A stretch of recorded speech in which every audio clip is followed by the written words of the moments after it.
And we've got people in the waiting room. Is it a bit early still? 1 minute? Skip 1 more minute, please. Okay, cool. There's a delay with the YouTube transmission, so it'll sort of be in sync by the time we admit.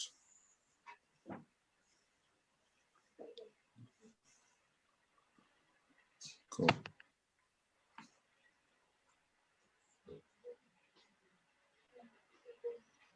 Cool. So can you see live on YouTube? Yes. Okay. If you wouldn't mind sharing the link. I will share the link, sure. Where would you like it? In private chat. Private chat. I'll put it on Telegram. Okay.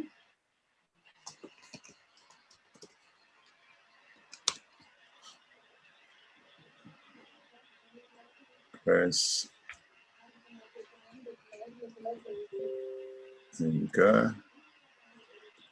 Grace, don't look so serious. We're going to have fun. And I'm going to admit all. It's 10 o'clock. Admit all. Welcome, everyone.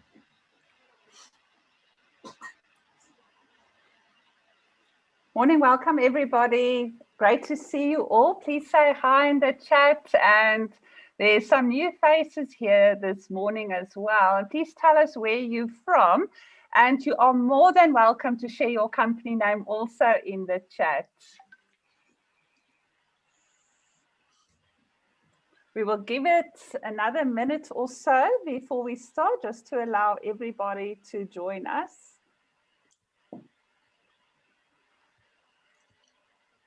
Got some big fans of Grace here, like Liesel Marie Reed, which is awesome. Wonderful. Welcome. And I believe there will be some more fans coming. I'm sure there'll be a lot more, yeah, especially after the session. We've got Naomi, who's a network marketer. Exciting. Welcome, Naomi. We would love to talk to you as well. And from Cape Town. Hi, Naomi.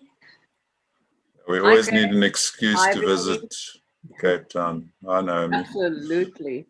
That was even so much conviction. Especially if it's on a wine farm.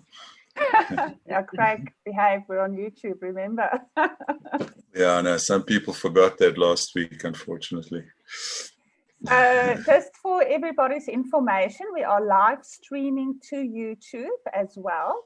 There is a 20-second delay, but we are going to share the YouTube link also on LinkedIn now, so that other people who were unable to register can also join us. Yes. Craig, would you mind doing that? No problem. I can do that quickly. Thanks. Am I sharing it publicly on LinkedIn or just in the group? Just in the group, please. Okay, cool. Okay, 1 more minute and then we'll get going. Las Vegas. Wow. Wow. Warm greetings to you. It must be quite early there still. Oh. Another Cape Townian, Liesel. Yes, it's 12 a.m. here. Wow. Well, thanks for joining us. Thank you, Grace. That is wonderful. That is wonderful. I think I'm going to start sharing my screen. I think it's a good time to start. I know there's some more people that will pop in. Yeah, Liesel, I've just clicked admit all for another bunch, so give it a minute. Yeah. Okay. Thanks so much. They're all coming in now. Okay, Zelna. She's from the Vaal side, from Custodians to Change. She works with Jody Hill, who is also one of our community members based in Australia. Unfortunately, Jody apologized. She can't join us. I guess time zones do have their challenges. Yes, excellent, excellent. So I'm going to share my screen now. I'm going to stop my video when I share Grace's presentation, but I'm just going to do our normal intro. And I see, Craig, there's someone from India as well. Excellent. Good. So let me just get ready here for everybody. Excellent. I think, yeah, I'm always so excited when we start our free workshops every single Friday, because of the number of people who show up, the new people we meet. And we usually have about 100 people that registers. And the reason that they do register is because they find huge value in us sharing the live recordings, etc., from our workshops. Just on that note, we have decided to help manage our email flows to you, that we will only send out an email once a month which will have the links and the summaries of all the workshops and events that happened during that week to you at the end of that month. And then also what we will do is we will share snippets of the live recordings with our Democratizing Entrepreneurship community on LinkedIn after the event. So if you're not a member yet, we are going to share the link to the DE community on LinkedIn with you at the end of the event. So a very warm welcome from us to the resilient entrepreneur with our community. Please, I would like to invite you to comment, ask questions in the chat. We are going to keep our eyes on that. And we do have a Q&A session with Grace after her highly interactive session, which I will talk about in a moment.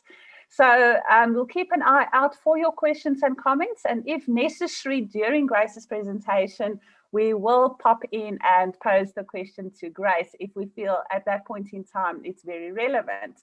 Now we know that resilience as a tool is crucial for us as entrepreneurs and for people to grow our businesses, because the journey for entrepreneurs isn't easy. So for entrepreneurs, resilience is about rethinking the way we see our setbacks and how we view them as catalysts of growth and progress rather than threats to be avoided. Because the truth is, the times we grow as individuals and as entrepreneurs is when we experience these challenging times, and then how we choose to overcome them helps us to grow then. And this is why we are here today with Grace, our guest speaker, who will help us strengthen our resilience. Grace, welcome to our workshop this morning. I am very excited to hear what you're going to say today, and I know there are many of our participants who are as well. Now, Grace is an executive coach with experience in hospitality management, consulting, and coaching. She has a number of qualifications that also underpins her experience. So this includes that she has a master's in management coaching with a distinction in research, a BCom honors, and a BA leadership in and management. These she got cum laude, by the way, people, from the Free State University. Her current research and coaching is concerned with developing resilience among women in triple roles. Now, those roles include as a business executive, a mother, and as a student. And she helps them to meet their personal and professional goals. Now, with all that experience behind Grace, there's no doubt that we are going to learn a lot from Grace today in building our resilience as entrepreneurs. Now, last night, I have shared a link to a resilience questionnaire. And this is the BRS questionnaire, which is the Brief Resilience Scale. And if you haven't completed that yet, it's not a problem. You can complete that in your own time. If you haven't received that, I'm going to now quickly share both the Word version as well as a link to a PDF version with you in the chat. Craig, I can't open chat for some reason. But what I'll do is I'll share that. No problem. Which link is it? You don't have it because it's in Grace's presentation. Okay. So I'll share that in a moment before I open Grace's presentation. Just keep your eyes out for that. But don't worry too much about this questionnaire. The one I would like you to open, which I'll also share in the chat as soon as I can stop sharing, is the handout that we will be referring to. Now, this is your Resilient Entrepreneur handout, which contains the resilient activities we are going to do with Grace today, and then also your toolbox. Don't worry if you can't open or view this document either, which I'll share in the chat now. Just have pen and paper ready, and you can take notes on that. Grace did include the questionnaires and the activities we are going to do in her slides, just in case some of us have a challenge with opening those PDFs. So on that note, Grace, I'm going to stop sharing, and just before I hand over to you, I just want to quickly share the links I promised to share with everybody. So the first ones that's going to come through to you in the chat will be the BRS questionnaire. Don't stress about that one now. I've just shared it with you in the chat. And then the more important one is the Resilient Entrepreneur handout, which I am sharing now in the chat as well. Good, just check your chats, see if you can open either the Word version or the PDF version. And while you're doing that, I'm going to go to Grace's presentation. I'm going to drive for Craig. I have the honor to drive a presentation this morning. And Grace, with that, I'm also going to mute stop my video so that we can see your presentation properly. And there we go. I'm busy sharing your presentation. Have fun, everybody. Am I on? Yes, you are. Okay. Good morning, everyone. It's such a pleasure to be able to share this presentation with you this morning. And I'm absolutely delighted to sharing about resilience. It is a topic I'm passionate about. And we only have an hour. In fact, I only have 50 minutes. And it's a vast topic. So you'll have to join us next time for a workshop, a full workshop. But today, I'll focus on resilience for entrepreneurs, how to strengthen your resilience in times of adversity. And the ability to take misfortune and make something good come of it is a rare gift. Those who possess it are said to have resilience or courage. So the goal of today's presentation is to strengthen the capabilities of entrepreneurs to lead through times of uncertainty. By building your resilience, you will be able to thrive and not merely survive in the face of adversity. The very nature of business, as you all will know, is disruption, change, and uncertainty. In fact, the only thing certain in a business is actually uncertainty. The year 2020 will be remembered as the year that punctuated mass disruption at every level of society. And so I'm reminded of the words of Edith Eger, a Holocaust survivor, who said, "We always have a choice as to how we respond to life events and circumstances. Our choice will determine not only how we bounce back from a crisis, but more importantly, how we emerge." So when you think of resilience, before we come to that slide, what words come to mind? You might want to just pop it in the chat box. So when you think of resilience, what comes to mind? If you want to share it, yeah. I see patience. Anyone else? Grit, strength, tenacity, adaptability, good one. Endurance, sure. Okay, I think we all get it. I think I haven't seen bouncing back, because very often resilience is described as bouncing back after challenging experience. I see survive and thrive, yes. But it's also the process of adapting well in the face of adversity. Being resilient does not mean that people don't experience stress emotional or upheaval and suffering. No, resilience includes working through the emotional pain and the suffering, and also seeing the good that also happens. It gives people the strength needed to process and to overcome hardship as they tap into their strengths and support systems to overcome challenges. So resilience is a positive indicator of good health. And while we all have different levels of resilience, we can actively strengthen our resilience. So today you will discover, if you don't already know, that resilience is a process. Very often people feel it's a trait, but it's also a process. So 7 key observations I will share about resilient entrepreneurs. They understand their purpose, they draw on their strengths, they are adaptable, they adopt a growth mindset, they reach out for help, hold an optimistic look, and build active networks for collaboration. So the first observation of resilient entrepreneurs is knowing your purpose. Knowing your why is fundamental to resilience, and during times of crisis, our sense of purpose often gets derailed.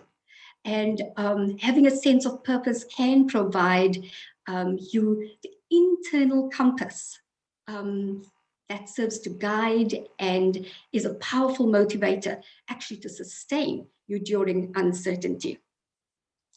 So knowing your why will keep you moving forward. That's why it's important to know your purpose. Will keep you engaged, to persevere and not give up when encountering challenges. Knowing and living out your purpose will bring meaning to both your personal and professional life as you share your gift to the world.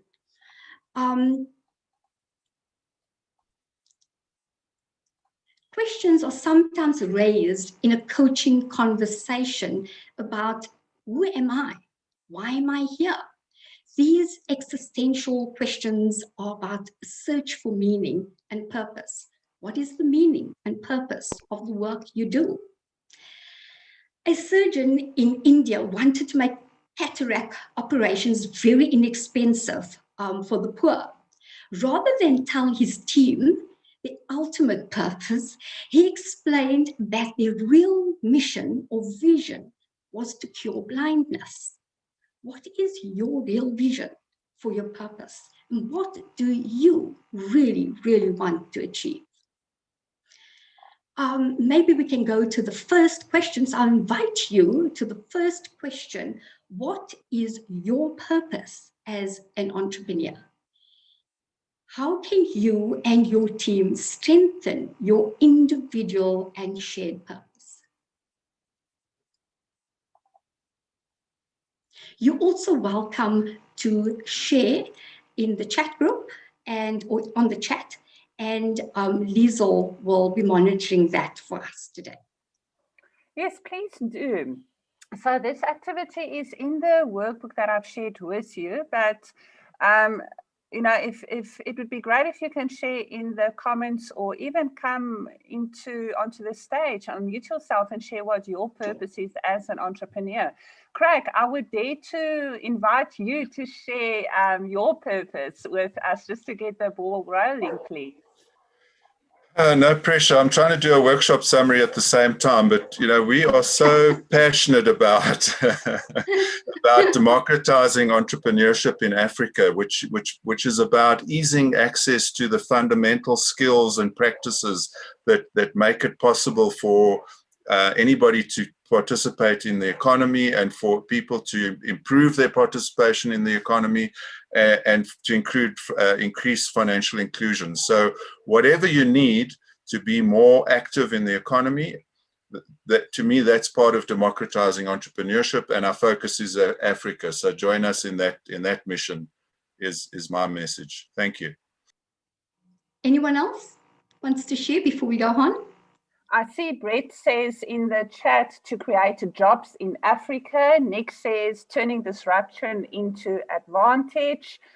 So Brett just elaborated a bit. Guy says to build sustainable job creation along with profits for sustainability, creating a better for my 3 granddaughters to thrive in. Absolutely. And I think, Brett, Guy, you're touching there on something important. Often our purposes are associated with something personal.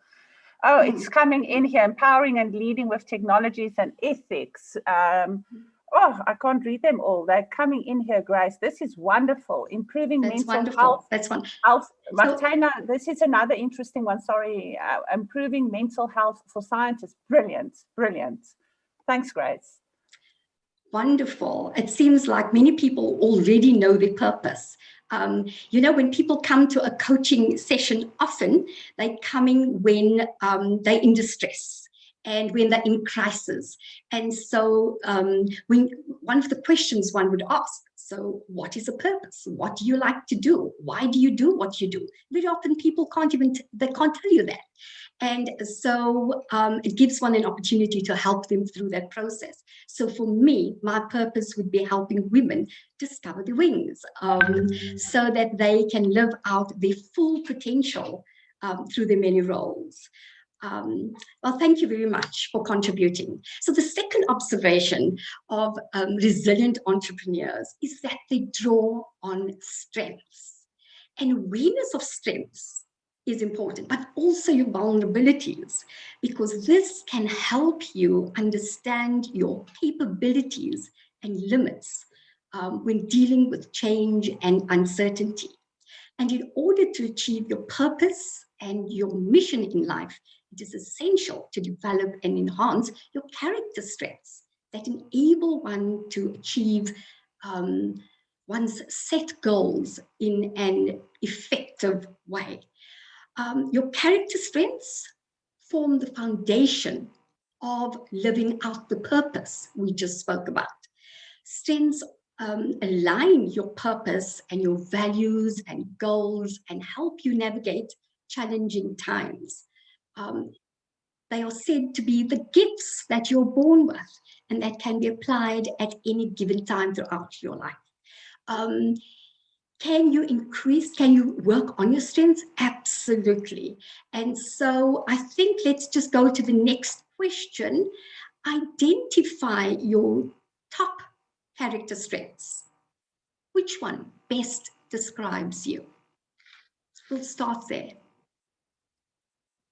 Grace, I just have a question for clarification. If we talk character versus personality, because that might be a little bit confusing. And again, please share those character strengths in the chat with us. Yeah. Well, we're talking about character strengths, the strengths that you are actually born with at this point. Excellent. Yeah, so I think it's important for us to understand that our personality is the way we choose to behave as a result of values, character, etc. Sure. So one of my character strengths is authenticity. I'm very authentic as an individual. So please share again. And then, of course, how did this strength help you navigate working and living through a challenging time? For example, COVID-19, but there are many other examples. So if you want to share that, please do. So identify your top 5 strengths, which one best describes you, and how did this strength help you navigate working and living through a challenging time? Harris says strengths are ideas and networks.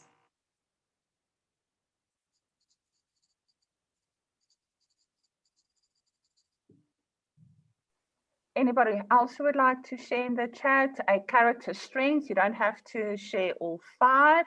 And then maybe share how that strength helped you navigate, especially through one of your most recent examples, may it be our COVID-19 experience or any other experience. Brett, lateral, creative, agile, determined. Felix, sense of humor. I think sense of humor. That's Yeah.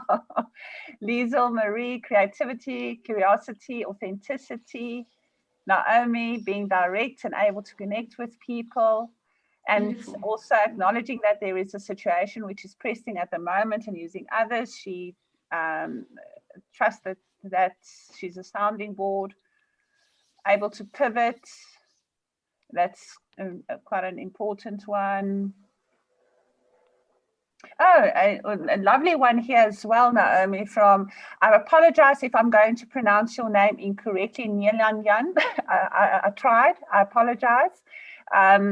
So he says, Neil's okay, cool, thank you so much. That being present in the moment. Yes, I saw that one, beautiful. Okay? Yeah. Yes.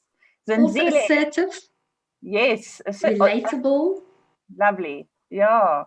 Empathetic, yeah. Lovely, Equality, lovely, brilliant. Okay, maybe we can go on to the next question, Liesel. How can you help your team, if you're working with a team of people, to discover and develop their strengths? Because this is particularly useful in a time of crisis. Grace and Liesel, I notice Guy Harris has raised his hand, so maybe we can let him share his thoughts. Please, guys. Sorry, I can't see that. Yeah. Okay. Don't worry. No sweat.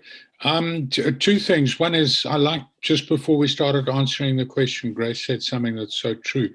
I think very often South Africans, because we've come from a very threatened society, and in fact, the whole world, because of threats, we tend to focus on our threats and our weaknesses, which are far more difficult to counter and correct than our strengths and opportunities, which are much easier to build on and leverage and exploit.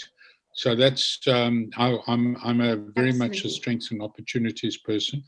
I don't need to elaborate on my own strengths, but thanks a lot. Thank you. And that is the idea, of the resilient entrepreneur finds the balance between the weaknesses and strengths, but prioritizing the development and use of strengths as opposed to focusing on actually overcoming weaknesses. Yeah. So thank you for sharing. Grace, sorry, just to interrupt again. I hope Craig and Liesel will capture the chat and distribute that. I don't know if you're recording. It does. Yeah, we are recording, and it does get downloaded. Feedback and encouragement. Yeah, so we can include it. Yeah. But maybe you can distribute the chat separately. We can, sure. Thanks. And the slides, if they don't follow Grace's documentation, maybe distribute the slides. They will. So we don't have to listen to everything. Thanks a lot. Yeah, no, they will. Sorry, I'll keep quiet now. So thank you very much. On the team side, Brett says it's often easier for a third party to see strength, give feedback and encouragement to help your team discover their strengths. And Neil says, as I wanted to read Neil's feedback there, it popped up, finds it really hard to help my team stay in the present moment. Either they are in the analysis mode, always analyzing every action, or else in anxiety about their future. Yeah, some interesting things here, but sure. some patience and a lot of dependency on the Eisenhower matrix. And you'll see he's able to start pushing them to take things one step at a time. Every day is today first. Lovely. Sure. Liesel, I also just want to comment on Naomi's one, which was about listening, I think it was, Naomi? Correct. And I think that's so important because we don't do enough of that, and especially during a crisis. We listen to ourselves and we don't listen to others who can, but we'll come to that as well. So I want to move on, and what resilience entrepreneurs are also adaptable. And so they recognize that adaptability is a key capability of entrepreneurs. It's a key capability of resilience. And being flexible means that you possess an openness to change. How often do we hear, or even in ourselves, we find that we really struggle with change. I am someone that actually finds change, I adapt to change quite easily, and simply because I have moved probably around 13 times in my life, you know, from Cape Town to New York, from New York to San Francisco, Johannesburg, Pretoria, Bloemfontein. Yes, so I am used to change. And but yes, so being flexible and having the ability to view challenges from different perspectives. And resilience means having the ability to experiment with new ideas. So it's being flexible and being so that you're able to be open to change. And it means having the ability to view challenges from different perspectives, but also to lean into new ideas and approaches. Resilient entrepreneurs are flexible in their approach to problem solving and coping with unexpected challenges. Flexible strategies might include active problem solving, acceptance of the current reality. And that's huge, because often that's where it starts, by accepting where we are and in the reality of where you find yourself in, and searching for opportunities in adversity and knowing how to learn and adjust from failure. That's huge, because we're not taught to fail in our society. I remember taking a class at Stanford Business School during a spring break, and the lecturers that actually lectured us, or visiting lecturers, were the people that from Google and these multi-million companies, but everyone expressed the importance of failing to be able to become successful. And it's not about the failure, it's about how we see failure. And yes, and so I just want to go on.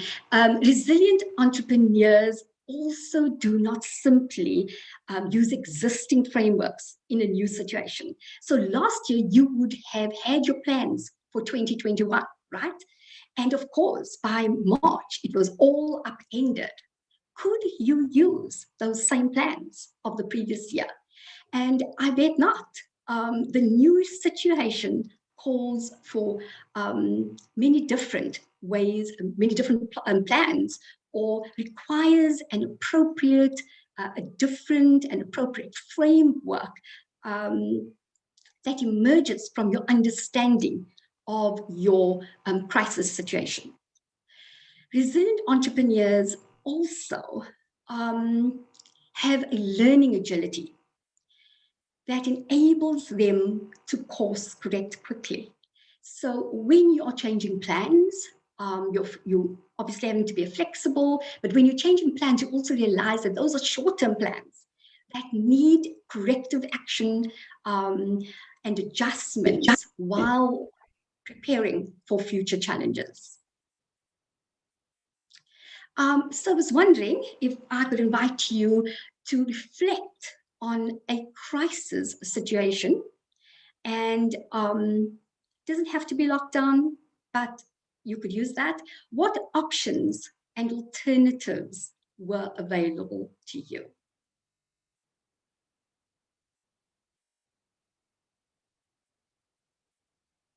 Please feel free to share.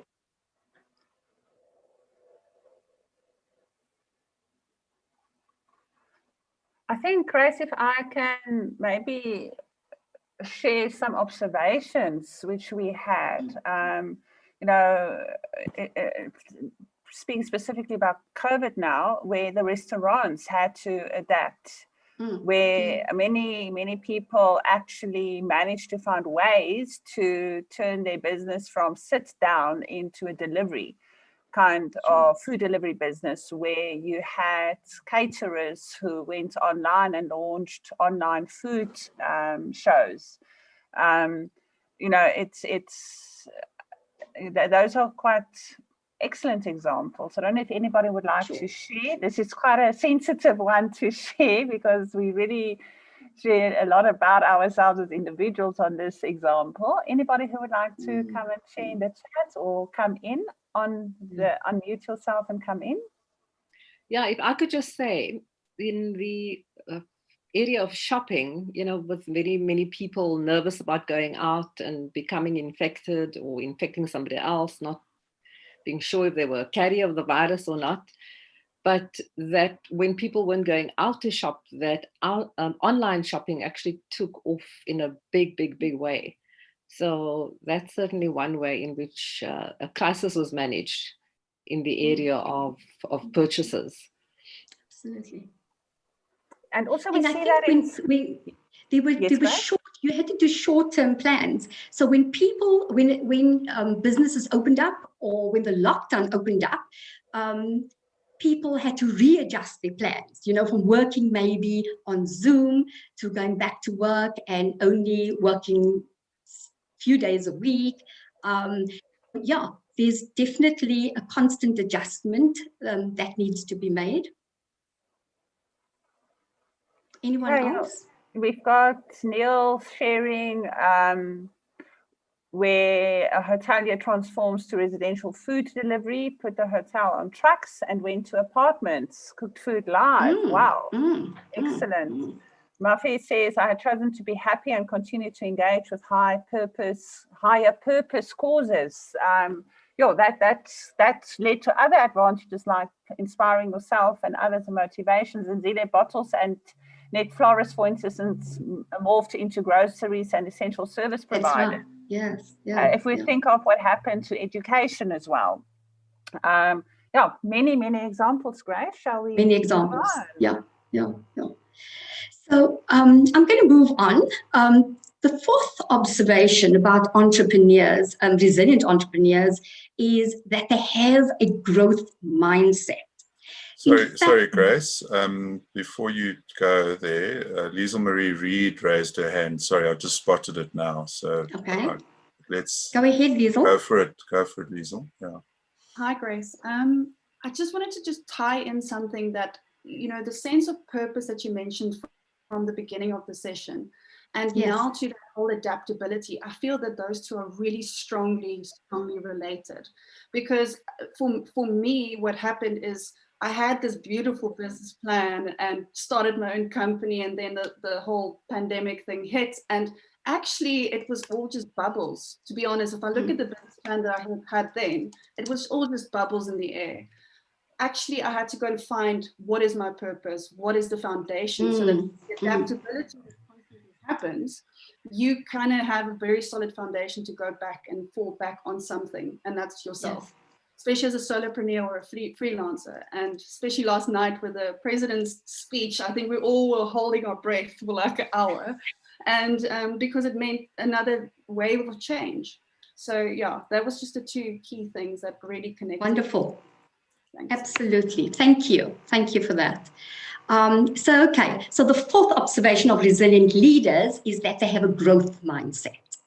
And this lies at the heart, I believe, of resilience, because everything starts with the way we view, with the way we think. And so it requires a cognitive flexibility, it requires reframing, it requires keeping perspective.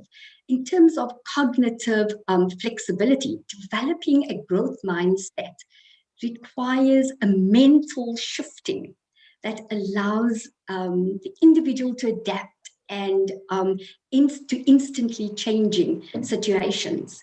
It provides the ability to flex your approach and develop new ideas.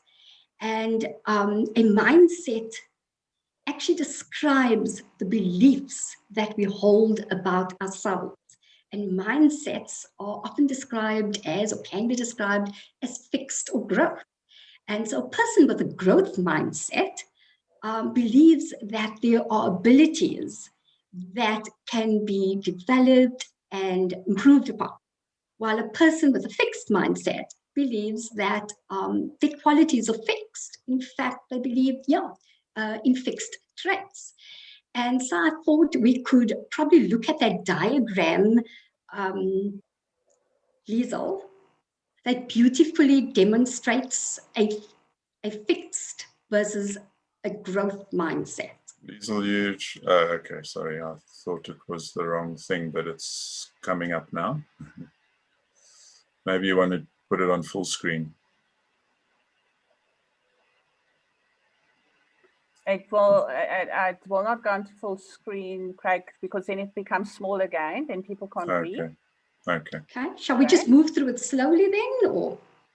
Yeah, maybe, do you want to talk through this, Grace? Yes. Okay, so a growth mindset believes intelligence can be developed as opposed to the fixed mindset that believes you're either intelligent or not. So a resilient entrepreneur with a growth mindset has a desire to learn and embraces challenges and persists in the face of challenges, as opposed to just giving up easily. A growth mindset sees effort to mastery, as opposed to the fixed mindset that sees effort as fruitless.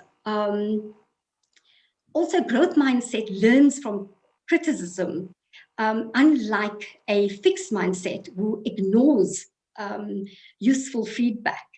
And the person with the growth mindset learns from criticism, and as I said, and as opposed to a person who ignores feedback, the person with the growth mindset actually is inspired and learns from others' successes. The person with a fixed mindset plateaus early and achieves less than their full potential. As opposed to the person with a growth mindset, they reach higher levels of achievement because they constantly are learning and open to change. And thank you, Liesl. So how can you achieve a growth mindset? And you know, we live on a continuum. We never just have a growth mindset or a negative mindset or fixed mindset. There's a continuum, and it's good to be able to check ourselves where we are. And one way you can do that, or to move towards a growth mindset, is by using techniques such as a growth mindset reframes, as I said, and positive and negative thinking can impact on our mental health and our ability to be resilient. Reframing is key to resilience and in maintaining a growth mindset. It is a technique that provides the resilient entrepreneur and individual with a choice to interpret challenging events and situations as opportunities for growth. And so by reframing negative thoughts or experiences, entrepreneurs can assign more powering, more realistic meanings to adversity. So for example, before we get to the examples at the bottom here, for example, last week I was working with Liesl on preparing for today, and I kept, telling her that I wasn't very good technically, and I must have said that a few times, because towards the end of our discussion, Liesl said, "Grace, stop that." And she said, "You said that about 5 times." And, I thought about it, and she was absolutely right. So how could I have, instead of saying I'm technically challenged, what other language, more empowering language could I have used? I could have probably said, I haven't yet learned to master all the technical aspects of operating on a Zoom, for instance. But with a little bit of help, I will learn and I will master it. So that's reframing. And we know now that through various interventions like reframing, we can actually change our mindsets from a fixed mindset to a growth mindset in a way that leads to increased motivation and achievement. Let's look at reframing, and maybe you can come up with your own words that you would know, maybe less empowering words, and we'll work through that. So the first one, I give up. The more empowering, or in reframing that, you could say, I will try a different strategy, or there's no point in trying if I'm going to fail. A growth mindset will say, I see failures as opportunities to learn and to reassess and to do better next time. I'm just pulling out Liesl from this. Yeah. Okay. I love this example from Guy Harris. He says, would you prefer to work with a company with a disciplinary code or a code of good practice? So that's kind of the two corollaries. That's a very good point. Yeah. I think I've heard this quite a bit. There is so much competition, I will never make it. And I worked in the hospitality industry. Man, it's competitive, but boy, do you need that competition, because it helps you to refine your own offering, but also to identify your niche, and so that you can have your own exclusive company or customer base. The other one we hear a lot of is, I do not have money to scale my business. There are many ways to scale my business, is another way of looking at it, without having a lot of money. Anyone else want to share their own? Employee relations rather than industrial relations. Absolutely. Great. I just want to comment, sorry to interrupt. I just want to comment on one of the very important roles reframing plays in my life, and I know in others as well, is that it's helping me to reprogram my subconscious mind. So I can literally change my belief system by reframing how I view the world and how the language I use, the choice words I use, etc. And why I pointed out to Grace last week that, hey, you've said this 5 times, you've convinced yourself that you are technically disabled. So that's, for me, reframing is highly valuable from that perspective. I thought I just wanted to share with you. Sure. Yeah, if I could also just come in. Yeah, I'm 60 years old, and so, or let me rephrase that, I'm 60 years young. And so we would never have thought. Yes, and so that's also a mindset, that I'm a pensioner. It's like, one's sell-by date has been reached. And so I say, even though I don't feel it, that I am so excited about what lies ahead for me for the rest of my life. I am so excited about opportunities. That's awesome. I haven't identified before. And the more I'm saying it, the more I'm seeing the opportunities, and the more genuinely excited I can be about communicating that.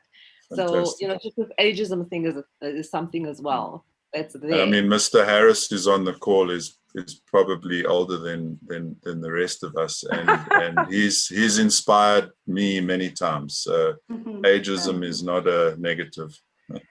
Is there anybody else who would like to? Sorry, yes? Yes, it comes with a lot of wisdom, and wisdom you can only really achieve, by putting in the time. Naomi, have you seen that? It's in refinement, not retirement, or something like that. Refinement, not retirement. That's excellent. Yeah. Any other examples anybody would like to share before we move on? I think the world has presented us with ample opportunity to reframe how we viewed our old reality, which literally changed overnight. To see new, for me, it was about looking at the doom in a positive light and seeing what are the new opportunities that's being created for me from this lockdown challenge that we're experiencing. And that reframing literally also opens the mind to see opportunities then and be creative. Shall we move on? Yeah, and it is about also perspective. A growth mindset keeps, it's about keeping perspective, especially during times of change and uncertainty. I'm thinking back to the Holocaust survivor, Edith, and you know, she was in her book, The Choice, that I would highly recommend. She speaks about a time when she was 14, and when her family, she was separated from her mother. Her mother, unbeknowingly to all of them, were on her way with her father to the gas chambers. And her mother turns around because she was separated from Edith, and she calls back to Edith and says, Edith, remember, they cannot take your mind away from you. And you know, that kept Edith going. And I mean, as I say, she's a survivor. She's 95 today and still going. And but it's the mind, the power of the mind, and also keeping that perspective that she had. She remained hopeful and right to the end. So having a growth mindset means keeping perspective during times of change and uncertainty. And so it's important during those times to just take a step back, because we become so overwhelmed if we just go back to just before lockdown. I mean, everything just shut down, and everything seems so out of your control, you know, but it's to take a step back and see the big picture. And be aware of our attitudes and what we tell ourselves, as Naomi pointed out as well, you know, because our attitudes impact our behavior, and our behavior impacts our actions, and our actions impacts our results and overall performance. And so resilience is about embracing a positive mindset as opposed to a negative mindset, because your mindset determines your ability to succeed. And we know from neuroscience that we are able to change our thinking. Our brains are pliable. We can increase our neural growth and create new neural pathways by the actions we take. So for instance,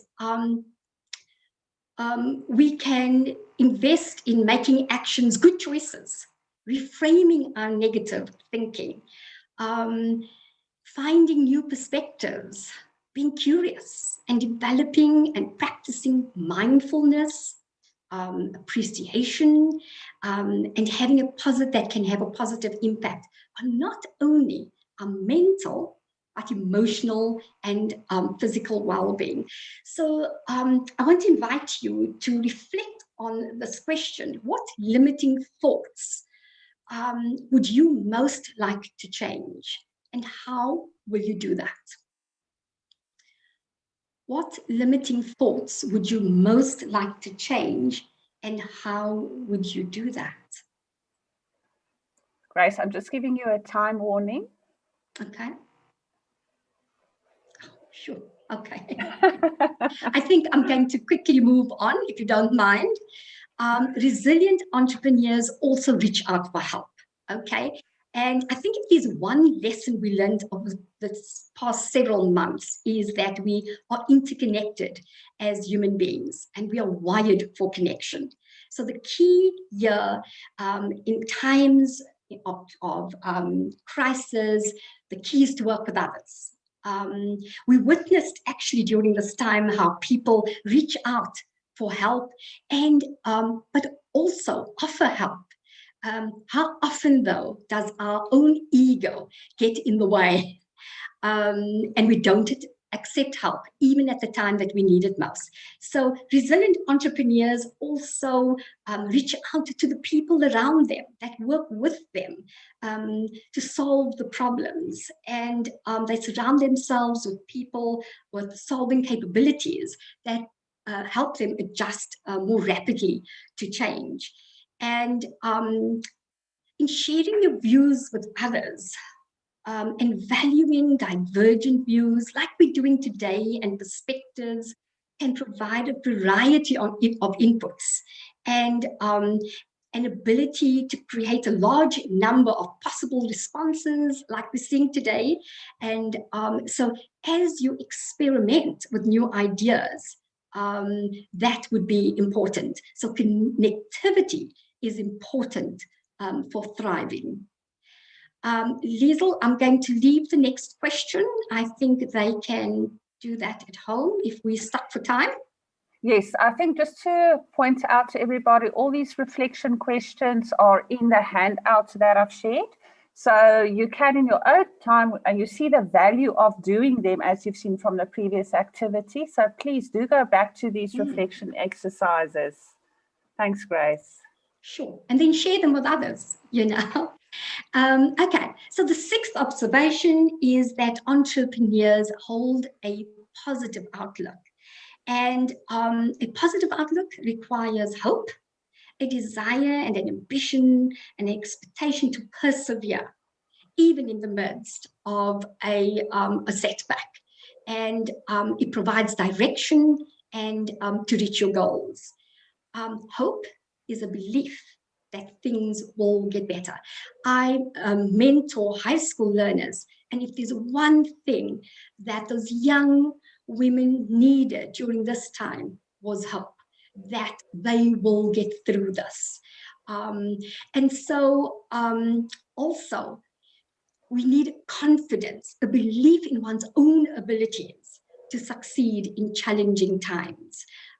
Self-efficacy is how we think about ourselves. It shapes our perceptions of our life experiences and influences our thoughts. Self-efficacy means we accept ourselves, who we are, and develop a conviction in our belief that gives us the strength to move on and to move forward. Also, it's about having optimism, you know, having a capacity to view positive events as personal and permanent, but negative events as temporal. It will pass away. And so as not to affect the individual's endeavors to succeed. This approach is associated with better performance, better coping, better physical health, and less prone to depression. So cultivating optimism is absolutely vital, especially as we build our resilience. As human beings, we're often told we are wired to focus on the negativity or the negative things in life. And the challenge then is to also see the positives. And that's how we can retrain our brain to see the positives. It's absolutely possible. And so those who are optimistic tend to be more resilient, as they are more likely to stay positive about the future when faced with insurmountable adversity.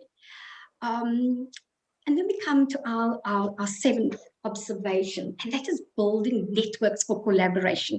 And I want to point to a fine example of working with Craig and his team. It's been absolutely wonderful. They've been so supportive, and I've had so much help in just putting this presentation together.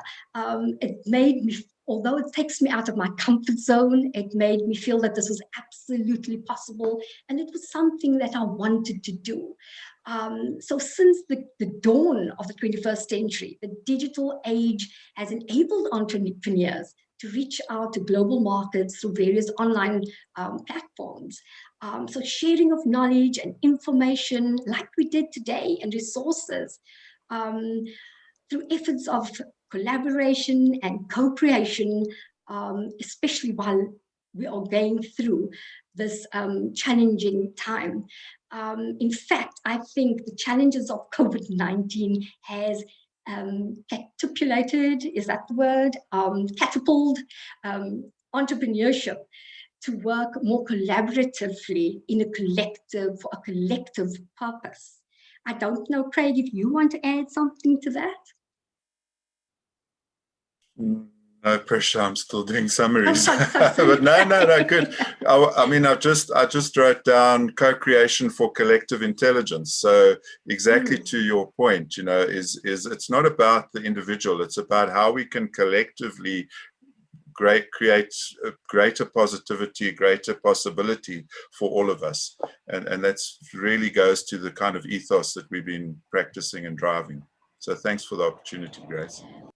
Okay, so I know my time is coming to end. I'm not going to speak to the resilience toolbox. You, in fact, have that if you download your workbook.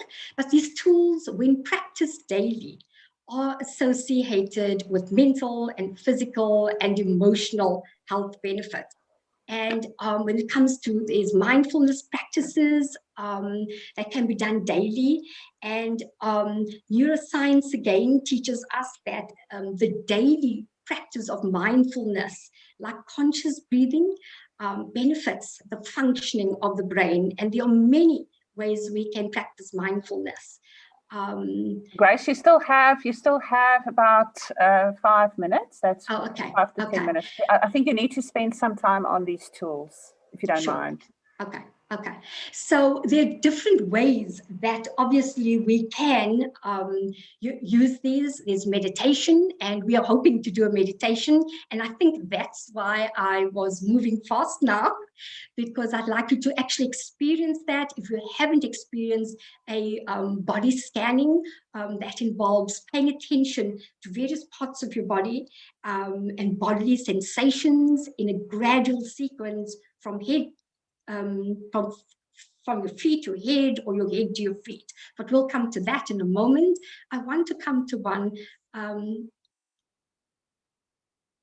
There's also deep breathing. Mindfulness breathing is something that can be done several times a day. In fact, when you're feeling the sense of overwhelmingness and stressed, it's a reset button that you can activate to allow you to return to the present moment. I think that is so important. And mindfulness is about that, being present, because our minds are always forward thinking. We're always thinking about the next thing and the next thing. So, and we become overwhelmed with all of that thinking. So this mindfulness technique, deep breathing, can help you just to slow down and feel more grounded and in control, and can be done at a time of your choosing, preferably several times a day. And then, of course, there's practicing appreciation. This is something. Grace, before we move on to appreciation, I just feel this need to share why we really think that mindfulness for entrepreneurs specifically can be hugely benefit, especially meditation. So for me, I meditate twice a day. And in the mornings when I wake up, like you say, in the mornings and just before I go to bed. And what I've felt, and there's many, many, many different forms of meditation, you need to find your own to benefit, which works for you. I think that's very important. For me, meditation helps me still my mind. And you mentioned how active life can become, etc. Meditation really stills the mind, and it helps you to refocus. And it also helps you with your cognitive ability. It helps you with being calm. It helps you with being focused. And I think because entrepreneurs are, it's quite a volatile space. If you haven't been an entrepreneur before, you would not understand the volatility of being one, and how quickly you need to adapt to change and so on. So for me, those are just a few of the benefits of meditation. Sure. I don't know if anybody wants to mention how they benefit from that. I see there are a couple of people who do meditation as well. And this is one of the reasons you're mentioning that as a mindfulness tool. Thank you. So I'm just going to move on to appreciation, practicing that. Can I do that? I think there was somebody who wanted to come in quickly. Sorry, it's me again. So reframing is also quite part of the divergent thinking realm and getting that creative juices flowing. And the thing is with mindfulness is that it really slows the body down, like you said, Liesl, and also you, Grace.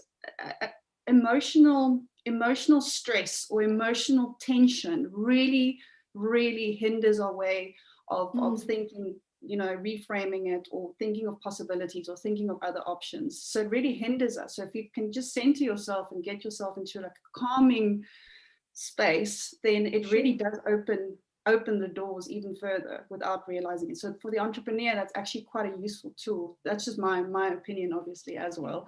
So but the reframing tool really is of essence here. Can I just share an experience of coaching, actually? While I was coaching a client, she said, I just had, by doing a mindfulness breathing, she said to me, you just raised my level of anxiety. And I didn't quite get it, because I thought it was supposed to be, just bringing you into the moment and calming one down. But apparently there are many people who actually struggle just with quiet and being quiet.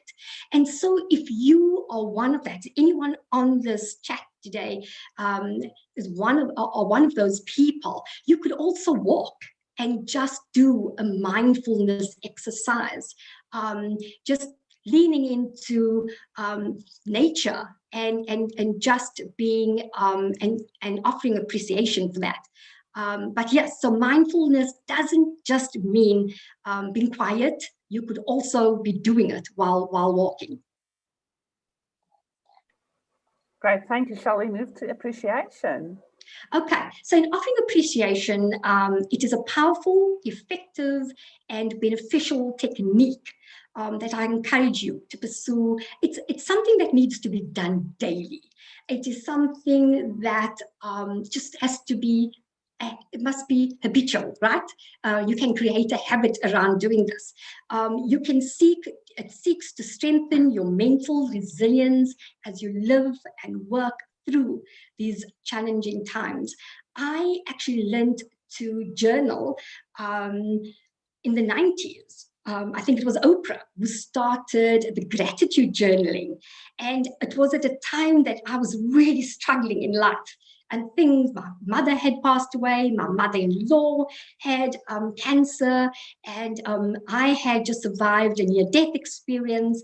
And I really found this to be difficult at the time because of my frame of mind. But eventually, I found this to be really useful, taking my mind away from the negativity that I was surrounded by. And so you can do this by keeping an appreciation journal. You can write down the things you appreciate, and that went well just today. So you can start by doing that today. You could choose, as I said, to walk instead, doing that mindfully, noticing the beautiful morning sunrise and the things we take for granted, even in nature and the beautiful landscapes around us. So definitely make a habit or a daily habit and experience what science studies over 30 years has shown, mental and physical benefits over time from practicing appreciation. Grace, I would like to add here as well. Now I'm jumping in, but do you know how passionate I am about these tools you are sharing? And I practice these as well. And what I have found with practicing daily appreciation is that it helps me with developing the right mindset for the day as well, especially if I do my appreciation in the morning. Therefore, I also develop a growth and open mindset as a result. So it's a tool I'm also using to help me move away from having a closed or competitive mindset. It's just one of the many benefits I wanted to share. Thank you. Sure. Thank you. So can I conclude? Please. So the world as we know it has shifted. Dramatic change has swept across the globe. And in looking towards 2021, we need to do more than just bounce back. We also need to make the choice to bounce forward with intention, more resourceful and more resilient, better positioned to take on the challenges of the future. This requires, however, that we have an understanding of our purpose, we draw on our strengths, we are adaptable, We adopt a growth mindset. We hold an optimistic outlook, and we actively build our networks, while at the same time leaning into supportive techniques and tools that help us to take care of our mental, physical, and emotional well-being. Thank you so much for being part of this presentation today. Over to you, Liesel.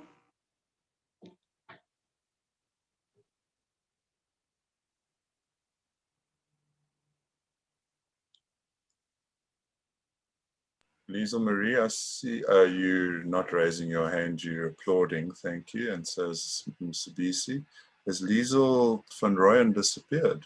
No, she was talking, being muted. I was busy thanking Grace and also saying that that I was busy typing in the chat asking people which one of these 7 tools or elements that Grace has discussed with us, just to post in the chat which one you think or which ones you think will help you most from you know, being part of a community maybe, or asking for help, being adaptable, etc. And then also in terms of which one of the tools that you think you can start adopting immediately, hey Grace? Yes. It's making that decision today to start developing your resilience. So please, we are going to share the handouts again with you with all those resilient questions in there. You might have seen the benefits of that. And also Grace's contact details will be shared. So I just want to quickly wrap up this session and go back to a Q&A session now with Grace. Are there any other questions that you would like to ask Grace? Please, you can put up your hand, or you can come on to unmute yourself and ask a question, or post questions in the chat. Anybody?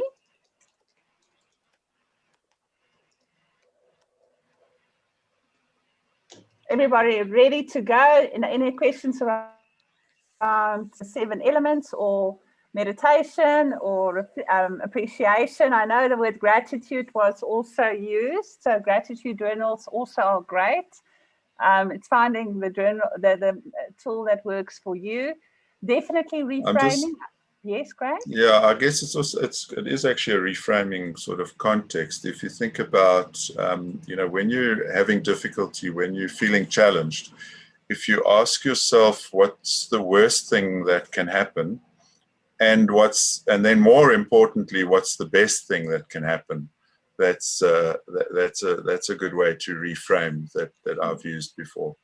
Yeah, thank you. I don't know if you want to add to that, Grace. Yeah, it's just, I think the one question I think can be quite useful, and it's quite simple, is just to ask, you know, what I'm thinking right now, is it useful, or is it beneficial to me, or is it hurting me? You know, that's just one of the questions I tend to ask myself when I'm in a negative space.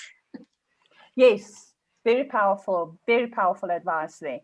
And it's important to, I think the word listen came up earlier as well, Grace. Yes, yes. And I think it's not just listening to others, it's listening to yourself, your own emotions at that point in time. And that takes discipline. You referred to meditation could also be in working, and something I shared with you, Grace, is to segment your day. And that means, I know there was some comments in the chat as well about be in the moment. If you're present in that moment, and you listen to your emotions, it will be easier to start reframing and to help get yourself out of that negative state. So we also have some comments here.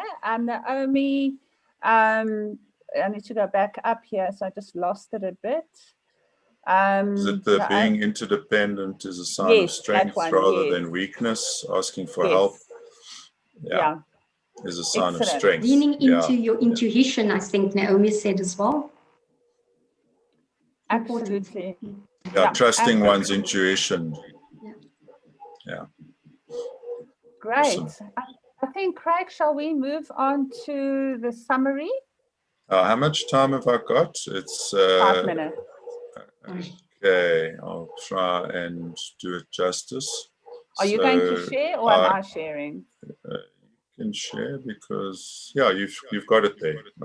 No, now you haven't got it there. Are you sharing or mine? You can share, then you can page through. Okay, I just need to go into present and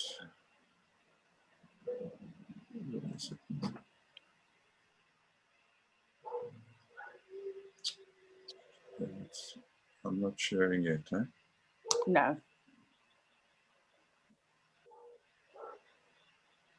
There we go. There we go. Should be seeing my screen. Awesome. So we started off with resilient entrepreneurs really understand their purpose and draw on their strengths and are adaptable. They adopt a growth mindset and they reach out for help, and they hold an opportunistic outlook. You have to be an eternal entrepreneur. These are my words. To an eternal optimist to be an entrepreneur. And they build active networks for collaboration. And we'll go back to that one quite a bit. Knowing your why. So what's your purpose? How can you and your team strengthen your individual and shared purpose? And this is why, for us, democratizing entrepreneurship in Africa is so important, because we find that it attracts like-minded, positive, abundance, people that are taking advantage of abundance and sharing that to our purpose. And then, how did your main strength help you navigate disruption? So that was discussed quite a bit. I'm not going to go and spend too much time on that, but Guy shared with us that strengths help you live out your purpose and help you align your purpose, values, and goals. Build on strengths rather than threats or weaknesses. Is the part that Guy shared with us. Listen and be empathetic and adapt. Be flexible and open to change to cope with the unexpected. So accept the current reality and learn to fail and adjust. And I think reframing relates to that as well, which came up a few times.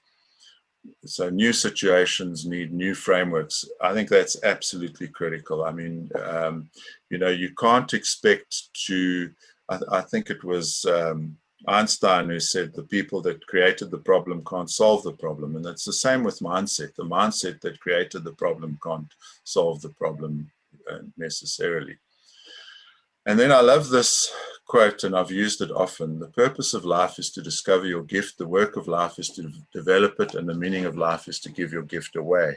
And it sort of just popped out and came to mind again as we went through. So learning agility to course correct, having a mindset that is open to change and experiences opens up a world of possibilities.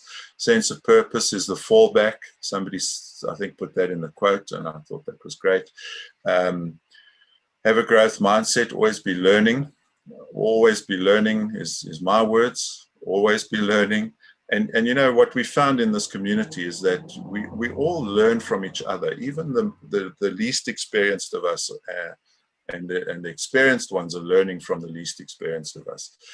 So cognitive flexibility, mental shifting to adapt, not fixed traits, handle criticism, and achieve your potential through that growth mindset. If you have a closed mindset, your ability to really exceed your potential or create a new opportunity for new potential would be limited. I just put the link into that fantastic graphic that Grace spoke us through. Understand context, perspective, and frame of reference. Sorry, and now my last bullet is in there. Check your mindset continuum. So there we go. Next slide. So reframing your, where am I now? Sorry, who's moving the slides? Where am I? There, okay. Reframing your mindset. Words have power. Speak to the future you want to master. So, the words that you say, the negative things that you say influence what happens in your life and in your future. Speak the future you want to master. Naomi is in refinement, not retirement. I love that comment from Guy. Reframing opens the mind to opportunity. And then Maifle said, focus on abundance and exponential opportunity. I think I added and exponential opportunities. Be aware of your attitude, behavior, because that results in actions and results lead to performance. Msebesi recommends we reframe the old SWOT way of thinking to plot. There was an article, I also spotted that article, Msebesi, that spoke about people, learning, opportunities. And I think the T was team, if I remember, but you also left out the T. Transformation. Transformation. Awesome. We'll update that. And then practice mindfulness. We spoke about that quite a bit. Ask for and offer help. So this is part of one of the mantras of our community is each one, reach one, and teach one, which is about ask for and offer help. And don't be too proud to do that. You know, we all can put our egos aside and realize that we can ask for help. I think Naomi commented on that one. It's actually a strength to ask for help and not a weakness. Absolutely. Yeah, absolutely. I will fail versus it will take longer to succeed was somebody that commented on that as well. Sorry, and I didn't in every case mention who said it, so apologies for that. But I felt that a lot of these comments were a great part of the summary. Practice humility, not ego. Share and value divergent views. And now this thing. It's amazing to see how our democratizing entrepreneurship community supports each other and helps each other. That was one of Liesel's comments, and it resonates with each one, teach one, and reach one. So resilient entrepreneurs hold a positive outlook. My point about what's the worst that can happen, stay positive, but also think about what's the best that can happen. Resilient entrepreneurs build networks for collaboration. I love that. That's what we're doing. Grace's Resilience Toolbox is a mine of gems. I really love it. So I'm going to take some time to go through it, and I'm sure all of you will do the same. Msebesi mindfulness resources refocuses the energy and focus to which is important. So, you know, and the point about physical exercise with mindfulness, I didn't get the word physical in there. Zelna had a nice comment, grounding oneself, thought, breathing exercises and training the mind to be still is essential for resilience. She was capturing, I think, something that Grace said, because she said, dash beautiful. Appreciation, make it a daily habit.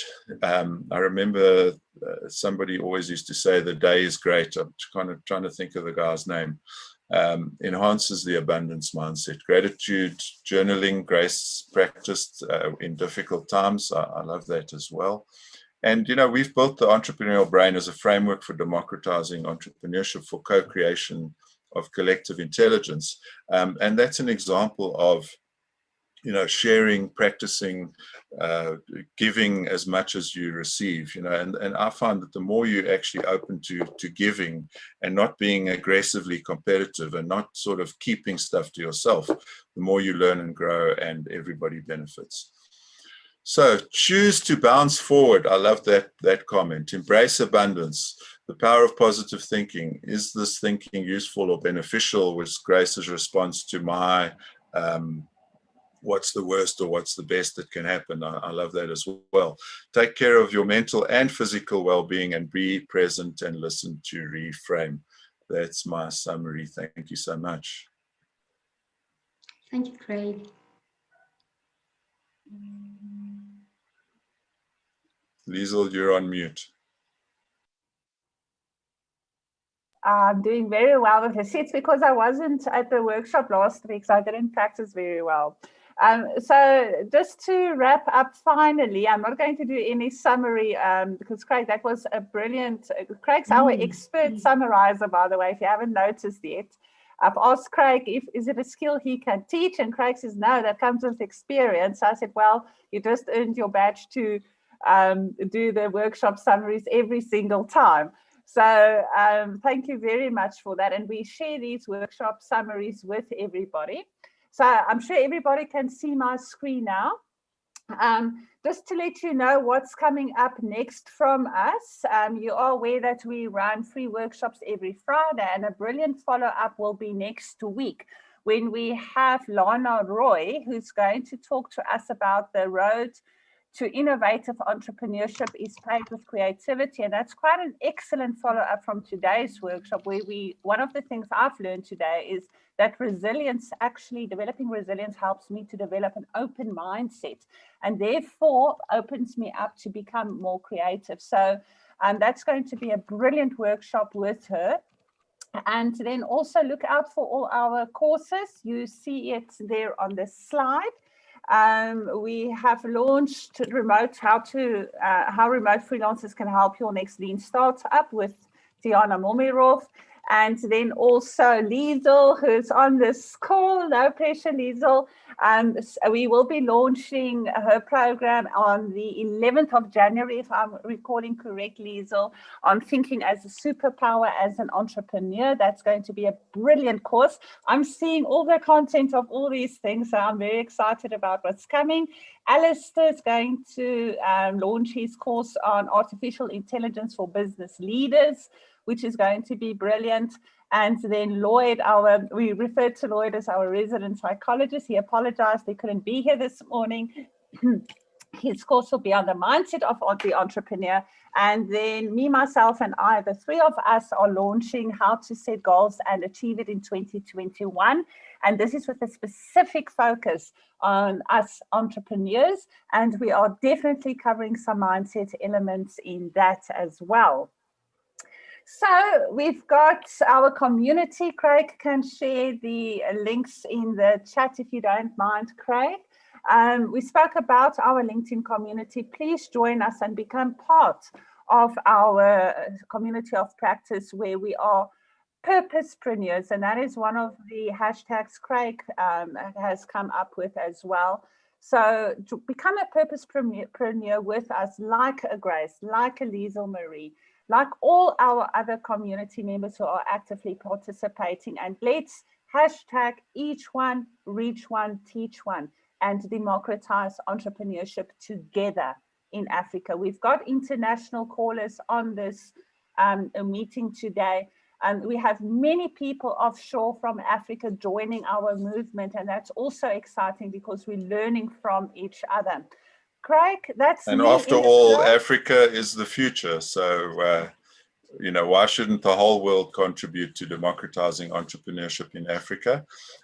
Just finally, I wanted to also say that Alistair and I yesterday were discussing doing a workshop in the week of the public holiday.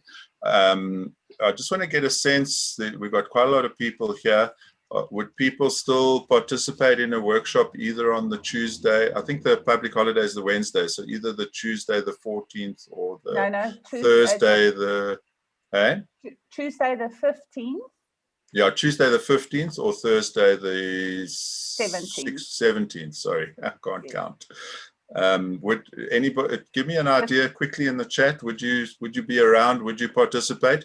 Let me tell you what the topic is quickly. So what we're thinking of is just this kind of the year in review and how disruptive it's been, but more importantly, what we expect in 2021. So, you know, how much more disruption do we expect, and how can we prepare for that for 2021? So it's kind of a different spin on Liesel's helping you to set your goals. It's more about sort of a futurist kind of view of what we expect in 2021, given how much change we've experienced this year. Would you be around, and would you participate in that if we did it most likely on the 17th? The Thursday, the 17th. So you can put in either the 15th or the 17th, and just to give us an indicator in the chat, please. Awesome. Thank you so much. Yeah. Good. I will put a poll on LinkedIn for that as well. Thank you. So while that's happening, Grace, it was brilliant to have you today. As Grace pointed out, we did put her out of her comfort zone.